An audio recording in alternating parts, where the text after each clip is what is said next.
الحمد لأهله والصلاة على أهلها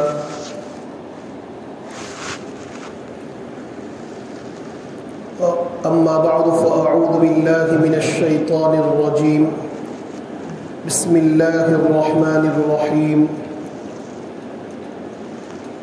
ولا تركنوا إلى الذين ظلموا فتمسكم النار وما لكم من دون الله من أولياء ثم لا تنصرون صدق الله العظيم اللهم صل على سيدنا ومولانا محمد وبارك وسلم.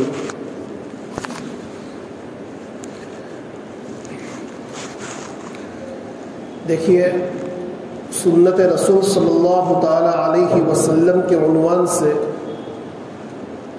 بہت سی باتیں ہمارے سامنے آ گئی اور بھی چند باتیں اس کے متعلق میں آپ کے سامنے ذکر کرتا ہوں، اور اس کی بنیادی وجہ یہ ہے کہ ایک انسان کی زندگی کے کامیاب ہونے کے لیے صرف یہی بات کافی ہے کہ اس کی زندگی اللہ کے رسول کی زندگی کے موافق ہو جائے. اسی لیے اللہ کے نبی صلی اللہ تعالی علیہ وسلم کے تذکرے ہماری مجلسوں کے اندر، ہمارے گھروں کے اندر، ہمارے متعلقین اور محبین کے اندر اور آپس میں ملنے جلنے والوں میں جتنے اس کے تذکرے ہوں گے تو ان کی اتنی ہی اہمیت پیدا ہوگی. دیکھیے اللہ کے نبی صلی اللہ تعالی علیہ وسلم کی سنت سے متعلق گزشتہ ہفتے ایک بات یہ بتلائی تھی کہ ہمیشہ ہمیں ارادہ رسول صلی اللہ تعالی علیہ وسلم کو سامنے رکھنا ہے. اللہ کے نبی کا منشا کیا ہے اس کو سمجھنا ہے اور اس سے آگے نہیں بڑھنا ہے. ایک واقعہ حضرت سعد رضی اللہ تعالیٰ عنہ کا کتابوں کے اندر ذکر کیا جاتا ہے.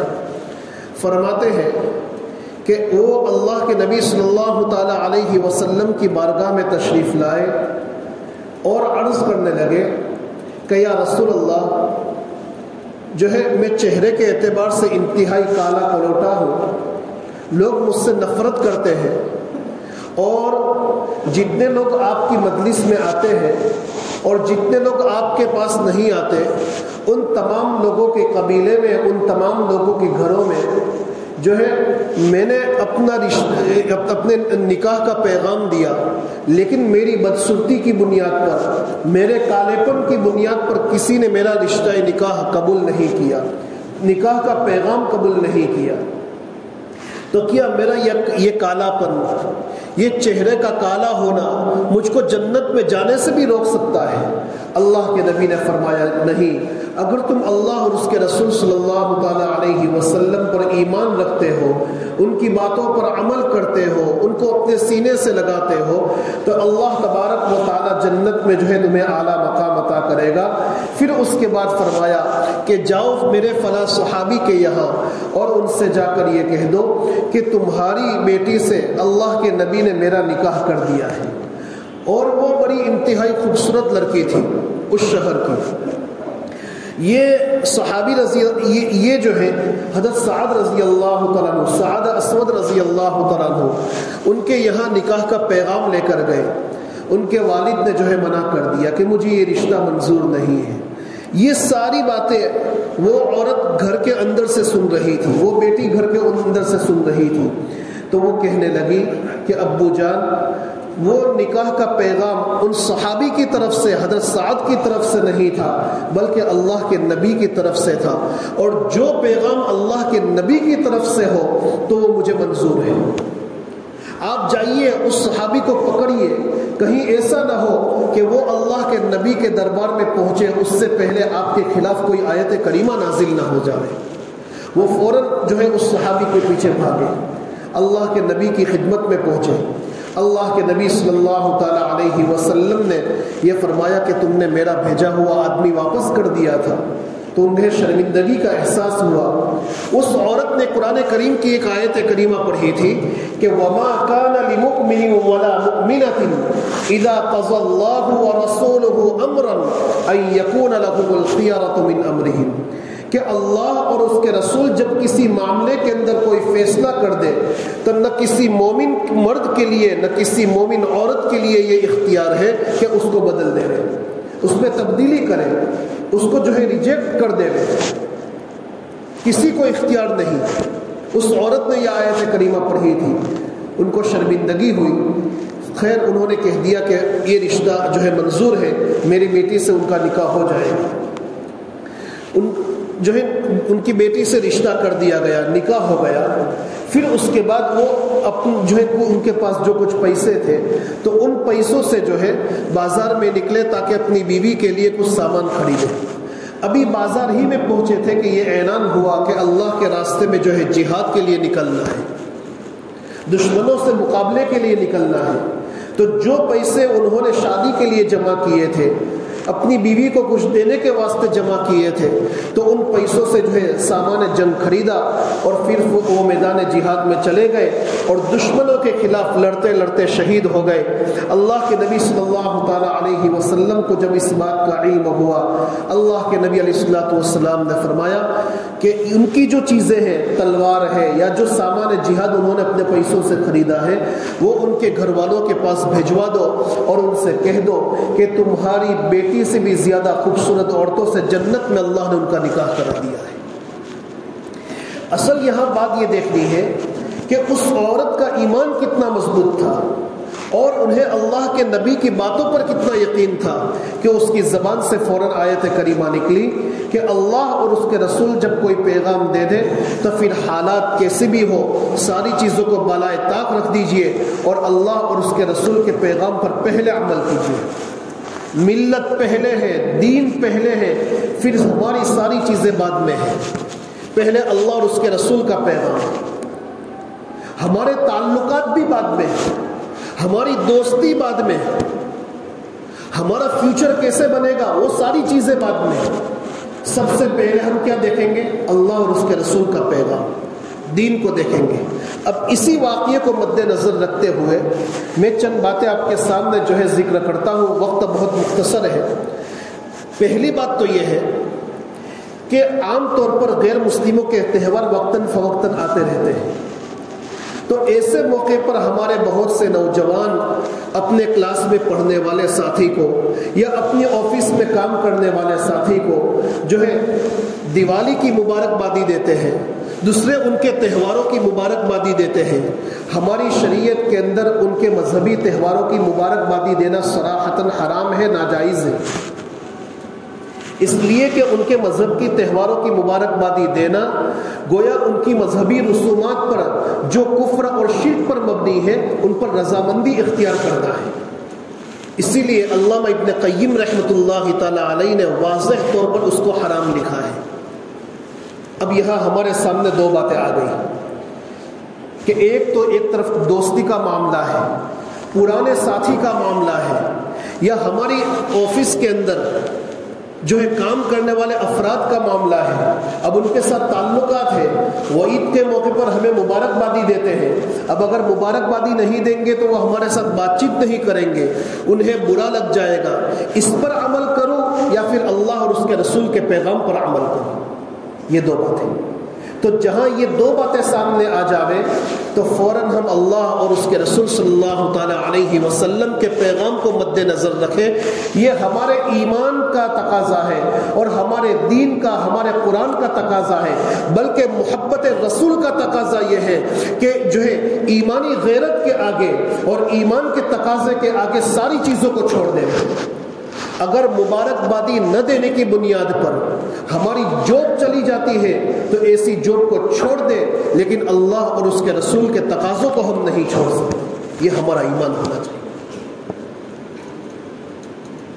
پہلی بات۔ دوسری بات یہ ہے کہ ایسے موقع پر وہ لوگ تحائف دیتے ہیں، مٹھائیاں دیتے ہیں، تو اس موقع پر بھی ہماری شریعت یہ کہتی ہے کہ اگر وہ مٹھائیاں اور ان کی طرف سے دیے گئے تحائف اگر ان کے دیوی دیوتاؤں پر نہیں چڑھائے گئے ہیں یا اس میں کوئی ناپاک چیز نہیں ملائی گئی ہے تو اگرچہ اس کا استعمال کرنا اور اس کا کھانا حلال ہے، لیکن احتیاط کا تقاضا یہ ہے کہ اس سے بھی بچا جائے۔ اس لیے کہ خاص طور پر ان کی مذہبی رسم کی بنیاد پر دیا جاتا ہے، اس لیے اس سے بھی بچا جائے۔ اسی لیے ایسے موقع پر ہمیں جو ہے اللہ اور اس کے رسول صلی اللہ تعالیٰ علیہ وسلم کی شریعت کو مد نظر رکھنا چاہیے۔ ہم کسی اور کے غلام نہیں، ہم کسی اور کے سامنے جھکنے والے نہیں۔ ہمارا سر جھک سکتا ہے تو صرف اللہ تبارک و تعالیٰ کے سامنے۔ ہم تو جو ہے غلام محمد صلی اللہ تعالیٰ علیہ وسلم ہے۔ ہماری پہچان کوئی اور نہیں، ہماری پہچان تو محمدی ہونا ہے صلی اللہ تعالیٰ علیہ وسلم۔ ہم مسجد میں جائیں گے تو بھی اللہ کے نبی کے طریقوں کو مد نظر رکھیں گے۔ ہم بازاروں میں جائیں گے یا پھر جو ہے جس جگہوں پر دکانوں پر ہو یا کہیں پر بھی ہو، سب سے پہلے جس سفر میں ہو، حضر میں ہو، ہر جگہ پر ہم اپنے نبی کے طریقوں کو مد نظر رکھیں گے۔ یہ جذبہ ہمیں اپنے اندر پیدا کرنا ہے۔ وَمَا كَانَ لِمُؤْمِنٍ وَلَا مُؤْمِنَةٍ إِذَا قَضَى اللَّهُ وَرَسُولُهُ أَمْرًا أَن يَكُونَ لَهُمُ الْخِيَرَةُ مِنْ أَمْرِهِمْ، کہ کسی مومن مرد کے لیے، کسی مومن عورت کے لیے قطعاً یہ جائز نہیں ہے کہ اللہ اور اس کے رسول کا پیغام، ان کا حکم، ان کی باتوں کے سامنے آ جانے کے بعد وہ دوسری باتوں کو اپنا رہے۔ یہ ایک دوسری بات میں آپ کے سامنے ذکر کرتا ہوں کہ دیکھیے تربیت اولاد کا معاملہ، دیکھو یہ بہت باریک اور قیمتی باتیں اس وقت بتلا رہا ہوں، اور یہ صرف میری آواز نہیں، ہمارے سماج کے تمام علماء کی آواز ہے، بلکہ یہ قرآن اور شریعت کی آواز ہے۔ میرے نبی کا یہ پیغام ہے کہ میں آپ کے سامنے نہ میں یہاں اپنا وقت ضائع کرنے کے لیے بیٹھا ہوں، نہ آپ کا وقت ضائع کرنے کے لیے بیٹھا ہوں، بلکہ یہ قرآن کی شریعت کی باتیں جو آج کے دور میں ہمارے لیے بہت ضرورت ہے، تو اسی اعتبار سے ان ساری چیزوں کو میں آپ کے سامنے کھول کر ذکر کر رہا ہوں، تاکہ کل میدان قیامت میں میری پکڑ نہ ہو کہ یہ مائک تیرے ہاتھ میں تھا تو تو نے جو ہے حق بات ان کے سامنے ذکر کیوں نہیں کی۔ اس لیے کھول کر کچھ باتیں میں آپ کے سامنے جو ہے ذکر کرتا ہوں۔ دوسری بات یہ ہے کہ دیکھیے تربیت اولاد کا مسئلہ آج بہت رات میں دیکھا جاتا ہے، دین کے وقت دیکھا جاتا ہے، میدان میں دیکھا جاتا ہے کہ ہمارے بچے جو ہے پٹاخے پھوڑتے ہیں۔ جو پیسے ہم ان کو خرچ کرنے کے لیے دیتے ہیں تو ان کے ذریعے سے وہ پٹاخے خریدتے ہیں۔ ہماری شریعت کے اندر پٹاخے خریدنا بھی حرام ہے، پٹاخے بیچنا بھی حرام ہے، یہ صاف بات ہے، یہ دونوں چیزیں حرام ہیں۔ اور ہمارے جو ہے بچے چھوٹے چھوٹے یہ ان ساری چیزوں کو سمجھتے نہیں۔ ہم نے ان کو 10 روپے دے دیے، 20 روپے دے دیے، وہ دکانوں سے ایسی چیزیں خریدتے ہیں، اور ہماری محنت کی کمائی کو جو ہے وہ چند گھنٹوں کے اندر یا چند لمحوں کے اندر جلا کر رکھ دیتے ہیں۔ یاد رکھو میرے بھائیوں، اولاد تو چھوٹی ہے، نابالغ ہے، لیکن ان کے ماں باپ کو علم ہو جاوے اس کے بعد بھی ان کو تنبیہ نہ کرے، ان کو نہ روکے، تو وہ یوں سمجھ لو کہ وہ گناہ اور نافرمانی کا جو حرام کام کر رہے ہیں وہ حرام کام پر اور غیروں کے طریقوں پر وہ راضی ہے، اور یہی رضامندی بہت سی مرتبہ سلب ایمان کا ذریعہ بن جاتی ہے، ایمان کے چھن جانے کا ذریعہ بن جاتی ہے۔ اسی لیے میں آپ سے مؤدبانہ گزارش کرتا ہوں کہ ہم جب اپنی اولاد کو پیسے دیتے ہیں 5 روپے 10 روپے، تو اس کے پیچھے یہ بھی نگرانی کریں کہ اس کے ذریعے سے وہ ماچس خریدتے ہیں، پٹاخے خریدتے ہیں یا کیا چیز خریدتے ہیں۔ یہ ہر ماں باپ کی ذمہ داری ہے، یہ ہر ماں باپ کی ذمہ داری ہے۔ اگر آپ نے دیکھ لیا کہ میرا بیٹا، میرا پوتا، میرا بھانجا، میرا بھتیجا، میرا رشتہ دار جو ہے یہ پٹاخے پھوڑ رہا ہے، یہ چھوٹا بچہ، تو فوراً آپ اس کو تنبیہ کریں، اس کے پاس سے پیسوں کو چھین لیں، اس کے لیے کوئی ایسی چیزیں مہیا کریں، چاہے وہ جتنا بھی روے، یہ ساری چیزوں کو برداشت کر لیجئے، لیکن ہماری اولاد جو غیروں کی رسم اپناتی ہے اس پر کبھی راضی مت ہوئیے، اس پر کبھی سودا مت کیجیے۔